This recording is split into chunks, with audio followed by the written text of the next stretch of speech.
What's going on? This is the Mohawk Mystic and Tarot with Soul, and I'm gonna be doing a general reading for the Taurus for the month of October. General reading for Taurus for the month of October. Um, this is not for any specific person, just a general reading. If you want to learn more about me, go to thismodernmystic.com. You can learn more about me, thismodernmystic.com, and other things that I'm involved with.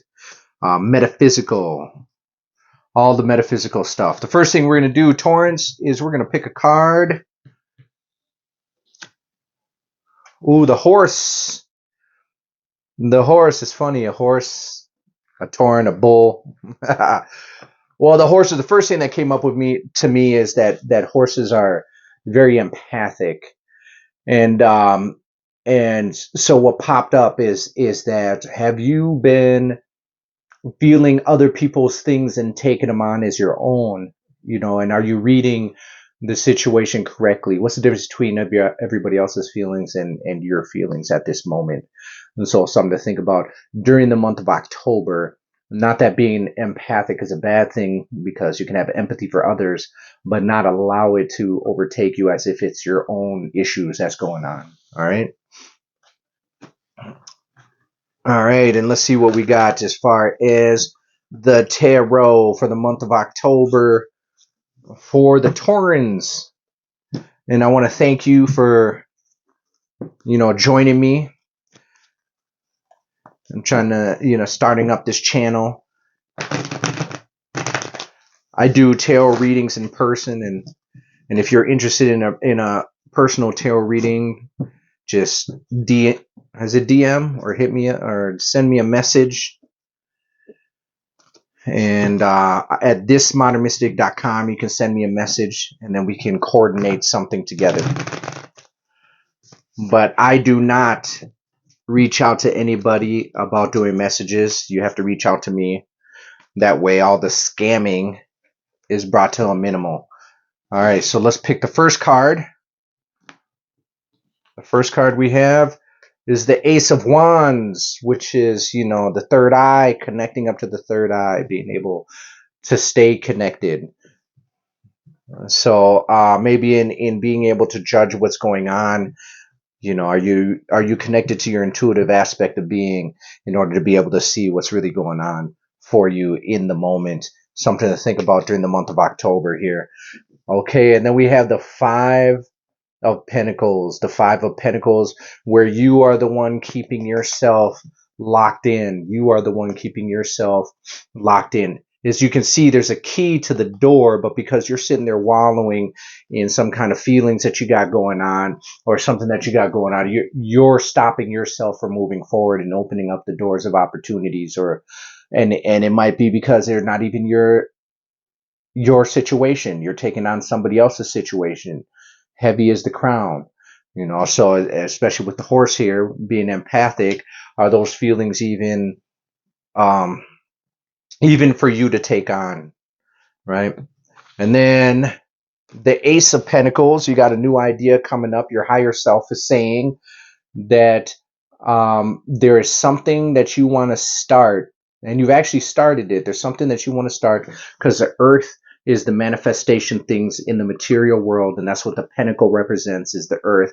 And it's about nurturing this idea, and so that it'll grow. It's at its infant state, and that's what this represents, is the infant state of the new idea that you have, that you've started, and being able to nurture it as it grows. All right. And then we have the Six of Swords. There's a lot of moving going on, because I just did Aries and they had the Six of Swords. They also had the Five of Pentacles. So the Six of Swords has to do with moving, and it's in the past position. So from what I'm gathering is that maybe you already had a move that happened. And it was a lot. There was a lot going on with that move. And so I'm just going to leave it at that for now until we pull the next card and get a little more clear on what's going on. Okay. The Moon, delusional about what it is that you're looking at. Not delusional, illusion. Sorry. I didn't mean to call you delusional, Torn.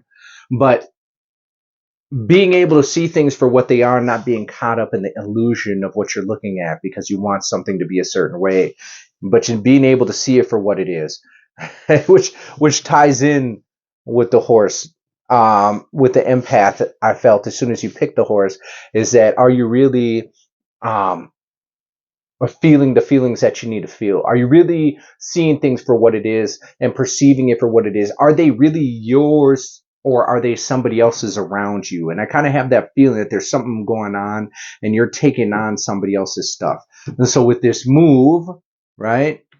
With this move, being able to see why this move was beneficial for you or not.